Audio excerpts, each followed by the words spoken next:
مسجدیں تو امریکہ میں تعمیر ہو رہی ہیں، عالی شان سے عالی شان، اس لیے پاکستان نہیں بنا تھا۔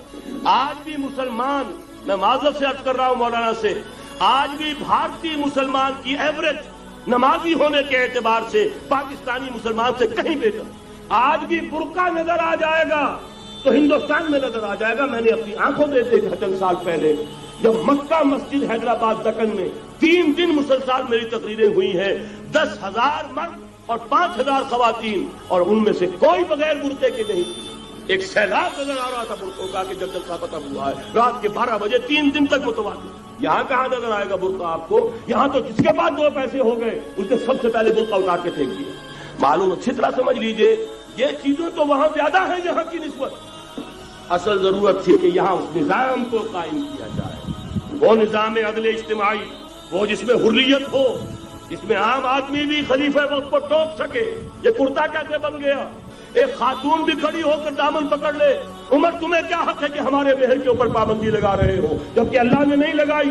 یہ پاکستان، بچا کھچا Pakistan, what remains of Pakistan, یہ اصل میں ہے کیا؟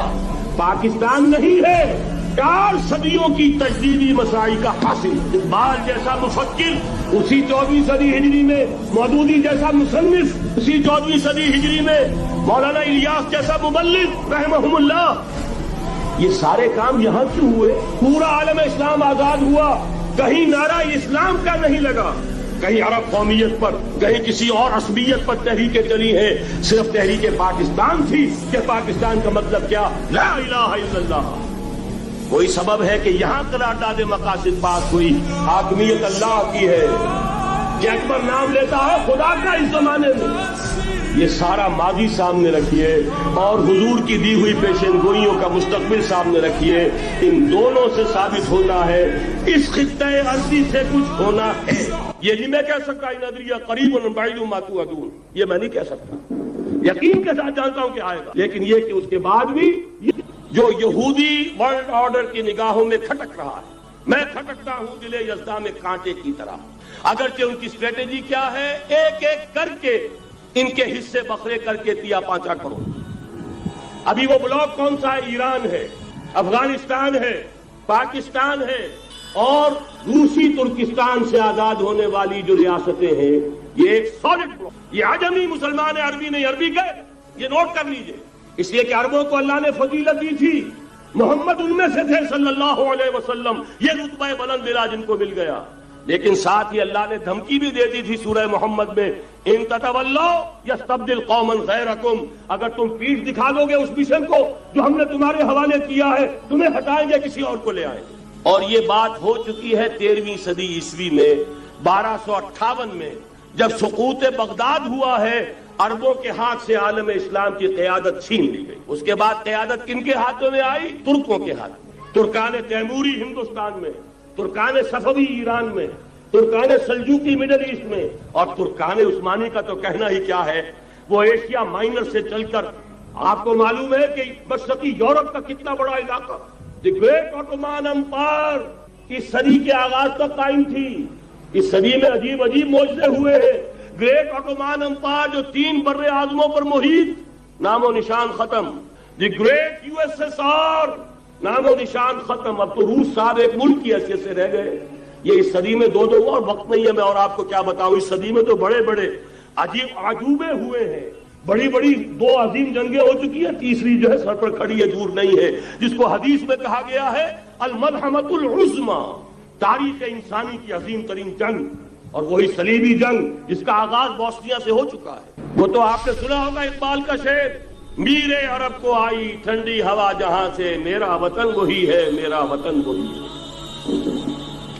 حدیث میں آتا ہے یخرج ناس من المشرق یؤتون للمہدی یعنی سلطان، مشرق سے فوجیں نکلیں گی کہ جو کہ مہدی کی حکومت قائم کریں، لیکن جتنا خون یہاں پر خلوص کے ساتھ دیا گیا ہے اس کی مقدار بھی کم نہیں ہے۔ یہاں سے خیر برآمد ہوگا۔ اور دوسری بات اپنے بارے میں نوٹ کر لیجئے، یہ پاکستان، بچا کھچا Pakistan, what remains of Pakistan, یہ اصل میں ہے کیا؟ مولانا بہت خوبصورت انداز میں فرما رہے تھے، یہ 313 نہیں تھے، اسلام تھا۔ اسی طرح نوٹ کیجئے، پاکستان نہیں ہے، 4 صدیوں کی تجدیدی مساعی کا حاصل۔ آپ نے کبھی نوٹ کیا ختم نبوت کے بعد اب سب سے اونچا منصب کس کا ہے؟ مجددین. سنن ابی داؤد کی روایت، ان اللہ یبعث فی هذه الامہ علی راس کل 100 عام من یجدد لها دینها. اور نوٹ کیجئے کوئی بات ہے، 1000 برس تک سارے مجدد عالم عرب میں پیدا ہوئے. جیسے ہی دوسرا 1000 سال شروع ہوا، الف ثانی کا مجدد اعظم شیخ احمد سرہندی کہاں تھا؟ صنم خانہ ہند میں. حاضر ہوا میں شیخ مجدد کی لحد پر، وہ خاک کے ہے زیر فلک مطلع انوار، گردن نہ جھکی جس کی جہانگیر کے آگے، جس کے نفس گرم سے ہے گرمی آغا. وہ پھر 12ویں صدی کا مجدد اعظم امام الہند شاہ ولی اللہ دہلوی، 13ویں صدی کا مجدد اعظم سید احمد بریلوی، اس کے خون کا امین اور اس کے ساتھ کے شہداء کے خون کا امین، ان کے جسموں کا امین. آپ کا خطہ ہزارہ، آپ کا خطہ سوات، اس میں ان کی جانیں ہیں جو دی گئی ہیں. اور وہ نہایت میں آپ سے عرض کر دوں، دور صحابہ کے بعد اتنا خالص اسلامی جہاد پوری مسلمان تاریخ میں نہیں ملے گا جتنا وہ تحریک شہیدین کا. 14ویں صدی ہجری میں شیخ الہند جیسا مجاہد اعظم کہ انگریز نے گرفتار کر کے قید بھی کیا ہے، تو کہاں ہندوستان میں نہیں، کہاں جزیرہ سائرس، کیا نام تھا، مالٹا، جزیرہ مالٹا بحر روم میں. اقبال کے نفس سے ہے لالے کی آگ تیز، ایسے غزل سرا کو چمن سے نکال دو. کہیں ہندوستان کی کسی جیل میں ہوا تو شاید اس کے نفس کی گرمی ہی سے کوئی حرارت پیدا ہو جائے. اور اسی صدی میں 14ویں صدی ہجری میں اقبال جیسا مفکر، اسی 14ویں صدی ہجری میں مودودی جیسا مصنف، اسی 14ویں صدی ہجری میں مولانا الیاس جیسا مبلغ رحمہم اللہ، عظیم شخصیتیں. آج پورے عالم اسلام میں آپ کو تبلیغی دوست ملیں گے. یہ کہاں سے شروع ہوئی تحریک؟ دہلی کی ایک چھوٹی سی مسجد، وہ مسجد بنگلے والی، اب تو بڑی عالیشان ہو گئی ہے. جب وہاں شروع ہوا تھا کام بڑی چھوٹی سی. یہ سارے کام یہاں کیوں ہوئے؟ پورا عالم اسلام آزاد ہوا، کہیں نعرہ اسلام کا نہیں لگا، کہیں عرب قومیت پر، کہیں کسی اور عصبیت پر تحریکیں چلی ہیں. صرف تحریک پاکستان تھی کہ پاکستان کا مطلب کیا؟ لا الہ الا اللہ. کوئی سبب ہے کہ یہاں قرارداد مقاصد پاس ہوئی، حاکمیت اللہ کی ہے کہ اکبر نام لیتا ہے خدا کا اس زمانے میں. یہ سارا ماضی سامنے رکھیے اور حضور کی دی ہوئی پیشن گوئیوں کا مستقبل سامنے رکھیے. ان دونوں سے ثابت ہوتا ہے اس خطہ ارضی سے کچھ ہونا ہے. اگرچہ بھٹکے ہوئے ہیں لیکن کبھی بھولی ہوئی منزل بھی یاد آتی ہے راہی کو، اور بھٹکے ہوئے آہو کو پھر سوئے حرم لے چل. اس کی ضرورت ہے مسلمان کو پھر اس کا مقصد یاد دلایا جائے. پاکستان اس لیے نہیں بنایا گیا تھا کہ ہمارے ہاں ٹاٹے اور برلے نہیں تھے تو ہمارے پاس اس کے بھی باپ وجود میں آ جائے، اس لیے تو نہیں بنایا گیا تھا. پاکستان اس لیے نہیں بنایا گیا تھا کہ جاگیرداروں کی جاگیرداریاں محفوظ ہو جائیں. پاکستان اس لیے تو نہیں بنایا گیا تھا. اور یہ کہ نمازیں اور مسجدیں تعمیر ہو جائیں، مسجدیں تو امریکہ میں تعمیر ہو رہی ہیں عالی شان سے عالی شان، اس لیے پاکستان نہیں بنا تھا. آج بھی مسلمان، میں معذرت سے عرض کر رہا ہوں مولانا سے، آج بھی بھارتی مسلمان کی ایوریج نمازی ہونے کے اعتبار سے پاکستانی مسلمان سے کہیں بہتر. آج بھی برقع نظر آ جائے گا تو ہندوستان میں نظر آ جائے گا. میں نے اپنی آنکھوں سے دیکھا چند سال پہلے جب مکہ مسجد حیدرآباد دکن میں 3 دن مسلسل میری تقریریں ہوئی ہیں، 10,000 مرد اور 5,000 خواتین، اور ان میں سے کوئی بغیر برقعے کے نہیں. ایک سیلاب نظر آ رہا تھا برقعوں کا کہ جب جلسہ ختم ہوا ہے رات کے 12 بجے 3 دن تک متواضع. یہاں کہاں نظر آئے گا برقع آپ کو؟ یہاں تو جس کے پاس 2 پیسے ہو گئے اس نے سب سے پہلے برقع اتار کے پھینک دیا. معلوم اچھی طرح سمجھ لیجئے یہ چیزیں تو وہاں زیادہ ہیں یہاں کی نسبت. اصل ضرورت تھی کہ یہاں اس نظام کو قائم کیا جائے، وہ نظام عدل اجتماعی، وہ جس میں حریت ہو، جس میں عام آدمی بھی خلیفہ وقت کو ٹوک سکے. یہ کرتا کیسے بن گیا؟ ایک خاتون بھی کھڑی ہو کر دامن پکڑ لے، عمر تمہیں کیا حق ہے کہ ہمارے مہر کے اوپر پابندی لگا رہے ہو، جبکہ اللہ نے نہیں لگائی. اللہ قرآن میں قنطارہ کا لفظ استعمال کر رہا ہے. ڈھیروں سونا دے دے کوئی شخص اپنی بیوی کو مہر کے اندر، طلاق دیتے ہو تو اس میں سے کچھ نہیں لے سکتا. آپ کون ہوتے ہمارے حق کے اوپر پابندی لگانے والے؟ اور عمر نے کہا آج ایک بڑھیا نے وہ اب عمر کو دین سکھایا، آرڈیننس واپس. حضرت سعد بن ابی وقاص رضی اللہ تعالی عنہ جو فاتح ایران تھے، وہ گورنر ایسے نہیں بن رہے تھے ریوڑیاں بٹی ہو اور گورنری مل گئی ہو، وہ تو خود فاتح تھے ایران کے، اس لیے گورنر تھے.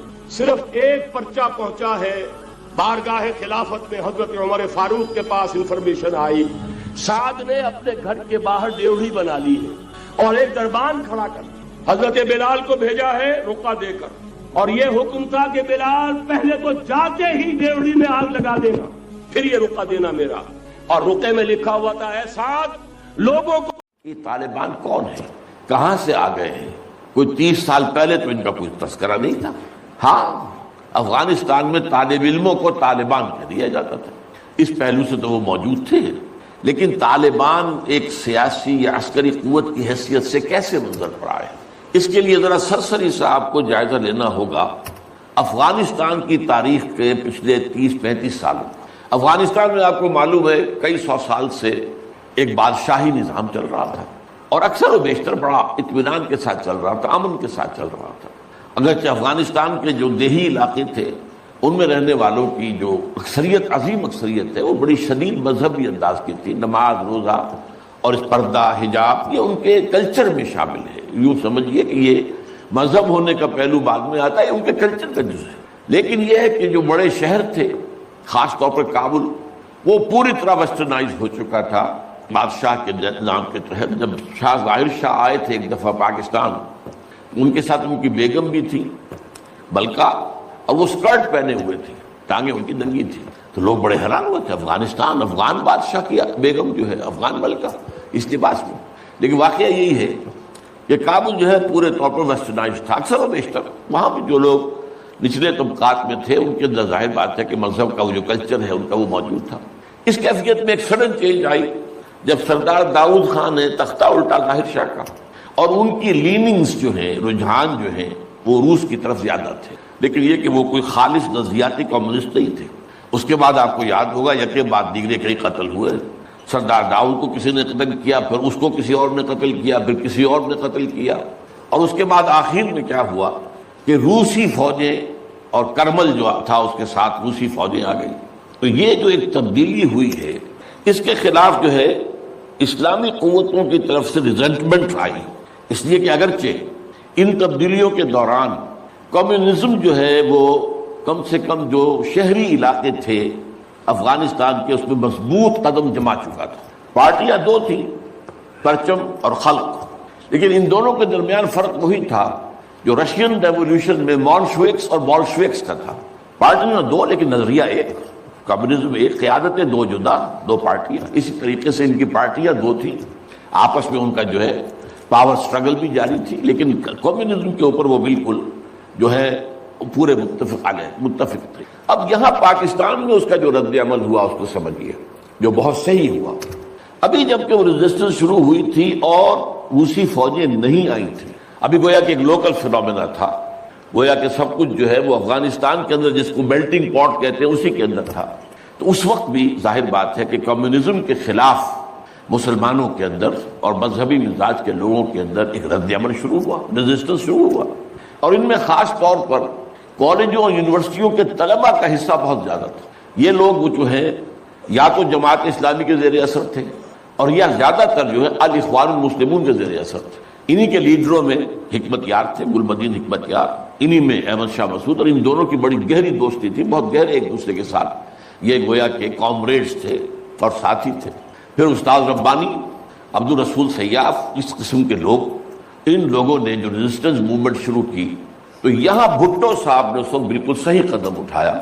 ان میں سے بعض لوگوں کو دعوت دی، وہ آئے دارالحکومت میں، بھٹو صاحب کے مہمان رہے، ان کی پیٹھ تھپکی کہ ٹھیک ہے کرو کوشش، اور یقیناً کچھ نہ کچھ جو ہے انہیں مدد بھی دی ہوگی، لیکن یہ اس کے بارے میں مجھے معلوم کچھ نہیں ہے۔ اندازہ ہے کہ جب بلایا ہے، پیٹھ تھپکی ہے، اس لیے کہ ظاہر بات ہے ان کو معلوم تھا یہ کہ اگر جو ہے یہاں پر کمیونزم آ گیا اور خاص طور پر روس اگر قابض ہو گیا تو پھر اس کا اگلا قدم پاکستان ہے۔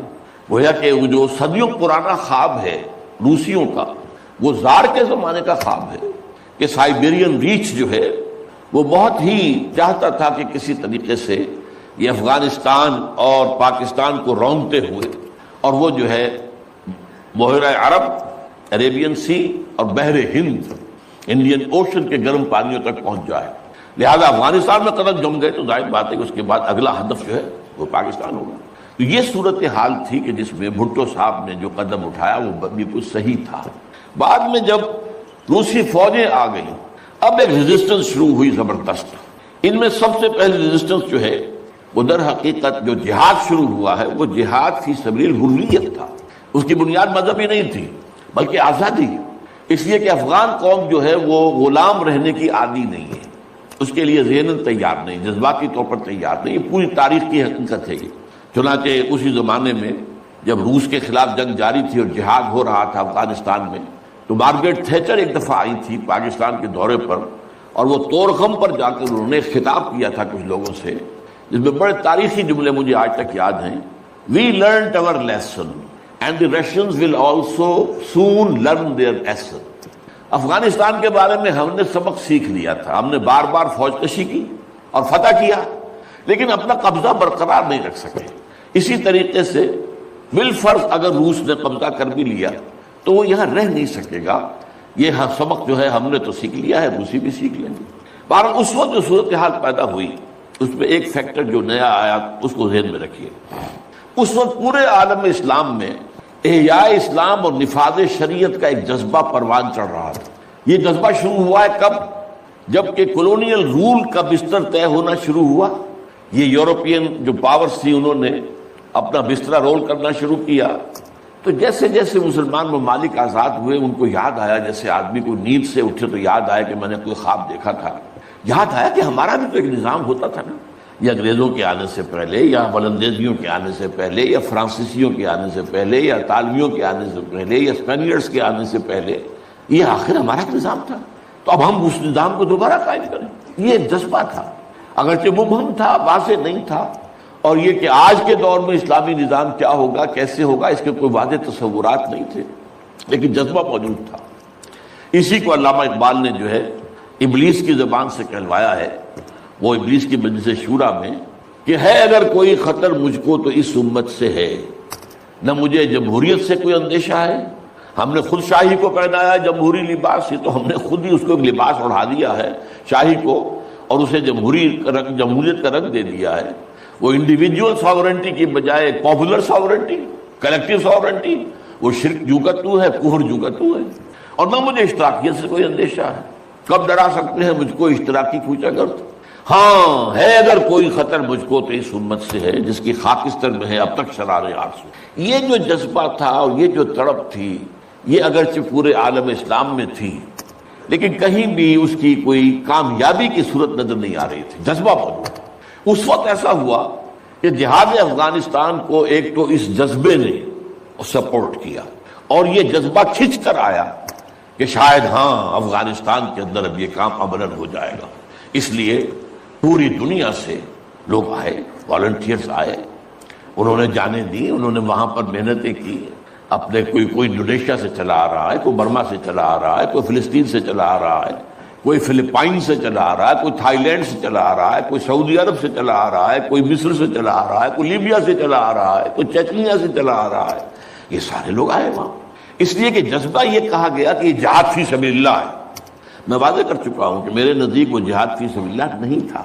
جہاد فی سبیل اللہ کی جو شرائط ہیں وہ یہ ہے کہ پہلے دعوت اور اس میں اتمام حجت، پھر جو دعوت کو قبول کرے انہیں منظم کرنا، ڈسپلن آرگنائزیشن میں لانا، ایک امیر کے تابع ہو کر اس سے بیعت کر کے، اور پھر یہ کہ ان کی تربیت، ان کا تزکیہ یہ ہو کہ دل میں سوائے اللہ کی رضا کے کوئی اور جذبہ باقی نہ رہ جائے. یہ مال و دولت دنیا یہ نہیں، کچھ نہیں، نہ حکومت نہ سیادت، صرف اللہ کا، اللہ کی رضا. اور یہ کہ جذبہ اتنا ابھر آئے کہ تن من دھن حتیٰ کہ جان دینے کے لیے تیار ہو جائے. یہ ساری شرائط ہیں جہاد فی سبیل اللہ کی. ظاہر بات ہے کہ وہاں پر تو جو ایک دم حملہ ہو گیا اور دوسری فوجی آ گئے تو نہ ان کاموں کا موقع تھا نہ اس کے لیے وقت تھا. وہ لوگ کھڑے ہو گئے. یہ جہاد فی سبیل الحریت تھا، آزادی کا جہاد. اور مسلمان جب آزادی کا جہاد کرتا ہے تو وہ بھی جہاد فی سبیل اللہ ہی کی ایک قسم ہے، جائز جہاد ہے، اس میں جان دینا بھی شہادت ہے. اگرچہ وہ جو ایک مثبت جہاد فی سبیل اللہ وہ تو ہمیں سیرت صحابہ اور سیرت النبی صلی اللہ علیہ وسلم میں اس کا پورا نقشہ ملتا ہے. بہرحال ایک تو یہ کہ وہ کشش ان کو کھینچ کر لائی. دوسری طرف امریکہ نے وہ یہ چاہتا تھا کہ اسے نظر آ گیا کہ روس سے ایک تو جو بڑا پرانا اکاؤنٹ ہے، یعنی یہ کہ جو ویتنام میں روسیوں کے ہاتھوں شکست کھائی تھی امریکہ نے اور بھاگا تھا وہاں سے، تو گویا کہ اس کا بدلہ لینے کا یہ سنہرا وقت آ گیا ہے. اس سے بھرپور فائدہ اٹھایا جائے، اور یہ کہ اگر ہو سکے تو شاید اس حد تک بھی ان کے خیال میں ہو کہ یو ایس ایس آر کو ختم کر دیا جائے۔ میرے خیال میں ایسا نہیں تھا، وہ یہ نہیں سمجھتے تھے کہ یو ایس ایس آر ختم ہو جائے گا، لیکن یہ کہ بہت کمزور ہو جائے گا اور یہ کہ اس کی بلیڈنگ ہو جائے گی۔ اس کے لیے اس نے اس جہاد کا غلغلہ دوسروں سے بڑھ کر، مسلمانوں سے بڑھ کر جو ہے دنیا میں بلند کیا، اور ان جہادی لیڈروں کا کردار بنایا پوری دنیا میں، ان کی شخصیت کی امیجز بنائی ہیں۔ احمد شاہ مسعود کو دی لائن آف پنشیر پوری دنیا کے اندر اس کے بارے میں جو ہے وہ دھاک بٹھائی گئی، تاکہ یہ لوگ زیادہ سے زیادہ لوگ آ جائیں، والنٹیئر مل جائیں۔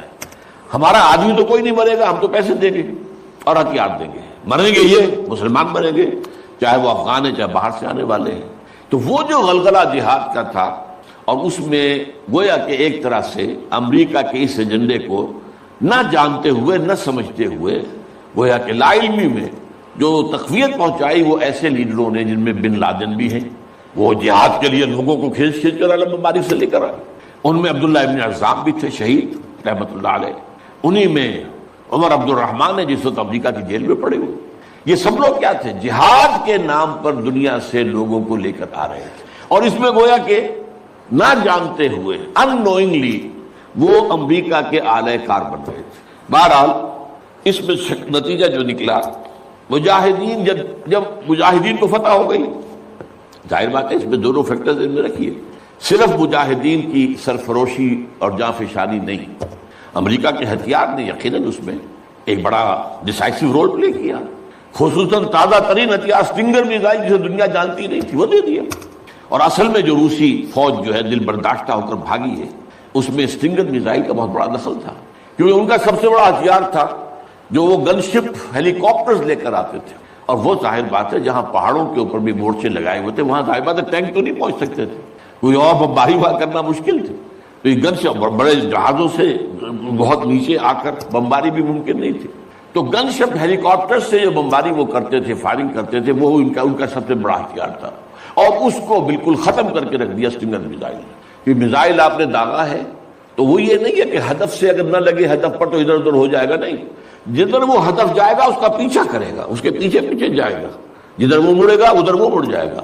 درمال کفر ہے سودار، جیسے وہ کفر جو ہے جو رخ موڑ لے تم بھی رخ موڑ لو، اور وہ تباہ کر دیتا تھا کل سے پھر۔ تو یہ بہرحال جو بھی شکست ہوئی روس کو اور وہاں سے وہ چلا گیا، تو اس کے بعد امریکہ بھی فوری طور پر وہاں سے غائب ہو گیا۔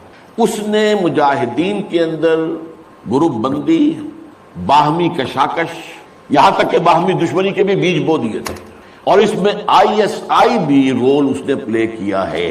آئی ایس آئی یہ چاہتی تھی کہ یہاں کوئی ایک مضبوط ایسی حکومت نہ بن جائے کہ جس کو جو ہمارے پھر کنٹرول میں نہ رہے، لہذا آئی ایس آئی والوں کا جو بھی رول ہوگا نہیں صرف پاکستان کے لیے، لیکن یہ مجھ سے ایک مجاہدین لیڈرز میں سے ایک صاحب نے خود کہا کہ ہمیں لڑوایا آئی ایس آئی نے۔ میں نہیں کہہ سکتا کتنی اس میں درستی ہے اور کتنی غلطی ہے، لیکن امریکہ نے یہ کیا کہ لڑا کر ان کو بجائے اس کے کہ کوئی حکومت وہاں قائم کرواتا اور آرام کے ساتھ وہاں سے رخصت ہوتا، اس حکومت کو مستحکم کر کے، جیسے کہ وہ اپنا سر توڑ زور لگا رہا ہے عراق کے اندر کہ یہاں کوئی حکومت جو ہے وہ قائم ہو جائے، مستحکم ہو جائے، پھر یہاں سے ہم رفتہ رفتہ نکلے، وہ فوراً بھاگے آپس میں وہ جو ہے دشمنی کے بیج بو کر۔ نتیجہ کیا نکلا؟